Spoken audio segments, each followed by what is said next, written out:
అంతకు మునుపు మంచిగానే చేసిండు గాని పోయిన తాపకే మంచిగా అరుచుకోలే. ఈ కిత్తకు కొత్తోళ్ళకి ఛాన్స్ ఇవ్వాల్సిందే. ఎప్పుడు గాలేనా మనోళ్ళని చూతా అరుచుకోవాలి కదా. కాక కింద ఆడకట్టుకు అంతా మన సైడే ఉన్నారు. పై 2 గల్లీలే జరంత అటు ఇటున్నాయి. గట్టిగా అరుచుకుంటే ఇటే వస్తారు. మీది గనబడకుండొచ్చు కానీ లోపట గిట్లనే ఉన్నది ఊర్లల్లా. పలానా తారీఖు పక్కా అని ఫిక్స్ అయితే అప్పుడు జోరు పెరుగుతుందబ్బా. అన్నీ అనుకున్నట్టే అయితే వచ్చే నెలలనే పంచాయతీ ఓట్లు వచ్చే ఛాన్స్ ఉందుల్లో.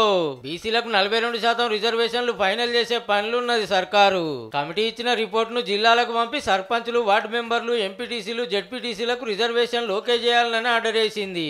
రేపటెల్లుండిగా పని ఒడిపించి అటెనక సర్కార్ జీవో ఇచ్చి ఓట్లు పెట్టే కోపున్నదట. బీసీ బిల్లు సెంటర్ల పెండింగ్ పడే వరకు గవర్నమెంట్ గిట్లా డిసైడ్ చేసింది అన్నట్టు. ఒకవేళ ప్రతిపక్షాలు కేసులు వేసినా కోర్టు ఆర్డర్ ప్రకారం ఏం చేయాలనేది సుతం ముందుగానే ఆలోచన చేసిండ్రట. కోర్టు స్టే ఇస్తే పార్టీ లెక్కన బీసీలకు రిజర్వేషన్లు ఇస్తామంటున్నారు.